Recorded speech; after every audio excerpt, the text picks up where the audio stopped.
le lavement des pieds. On pourrait dire l'exaltation du service, de l'humilité, de l'intendant fidèle, celui à qui le Seigneur va pouvoir confier sa maison. C'est un moment important. On ne fait pas que laver des pieds ici. Il y a tout un sens de ce que sera notre Église dans cette icône. Si on regarde, on n'est pas dans la gloire, on s'en va vers la passion. Donc le ciel, il est sombre. Le vélum, ce linge rouge qui unit habituellement deux maisons, et ça veut signifier l'Ancien et le Nouveau Testament. Souvent, la courbe est plus douce. Ici, vraiment, elle descend et elle remonte. Et elle veut montrer, elle veut mettre l'accent sur ce qui est en train de se passer de si important aujourd'hui.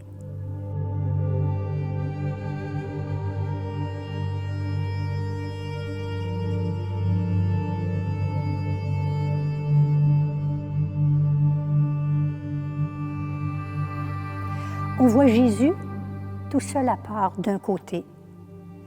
Jésus avec son étole de service, avec le linge, qui lave les pieds. Ce geste dans l'Ancien Testament, on le faisait couramment parce qu'on avait parcouru à pied les chemins. Donc, c'était un geste, comme nous, on va se laver les mains quand on rentre dans une maison, il y a ce geste du lavement des pieds, mais qui a un sens ici où Pierre est le premier à se faire laver les pieds.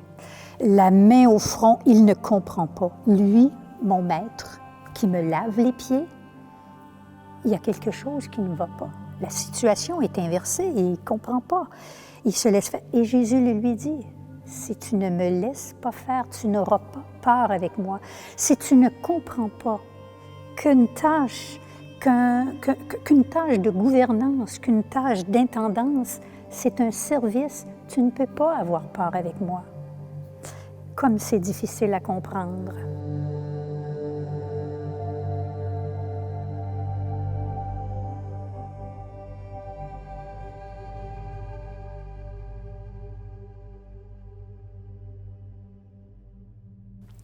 Derrière, on a ici en haut des apôtres qui ont encore leur manteau sur les deux épaules, ils ne sont pas encore en service. Et puis en bas, ceux qui se font laver les pieds. Et déjà, il y a une dimension du service. Le manteau sur une seule épaule, qui est celui à la fois de l'enseignement, celui du serviteur, et ils attachent leurs sandales. Et qu'est-ce qu'elle fait, cette coupe ici? Elle est centrale. Elle nous montre que tout ce qui se déroule, c'est autour de ce moment qu'on va réaliser. On se prépare à aller à la dernière scène. Et on voit ici, dans toutes ces couleurs, dans toutes ces... C'est de tous côtés, c'est de tous bords. Tout le monde va être accueilli dans ce geste de Jésus qui est seul de son côté.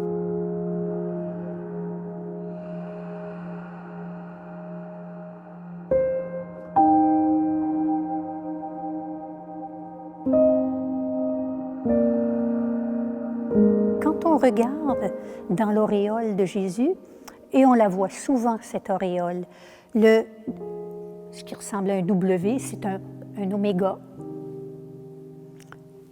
O-N, et ça veut dire le étant. C'est ainsi que Dieu s'est nommé à Moïse, au buisson ardent, quand Moïse a dit « Mais qui es-tu? » Et il lui dit « Je suis celui qui suis, je suis le étant. » Et c'est ainsi qu'on a toujours dans l'auréole de Jésus le étant situé dans une croix. Et Jésus pose ce geste. Lui, le roi qui a été acclamé, lui, aujourd'hui, qui s'en va vers la dernière scène. Ses apôtres ne savent pas que ce sera la dernière, mais lui sait. Alors il doit préparer son monde. Et il sait que ce n'est pas facile de nous faire entrer dans ce geste de l'humble serviteur à la suite de Jésus. L'amour n'a pas de limite. Dieu lave les pieds. Grandeur de Dieu, grandeur aussi de l'humain. Celui qui est libre se fait serviteur. L'incompréhension, toujours, c'est tellement difficile à comprendre. C'est le renversement. Le maître est en service. Geste inoubliable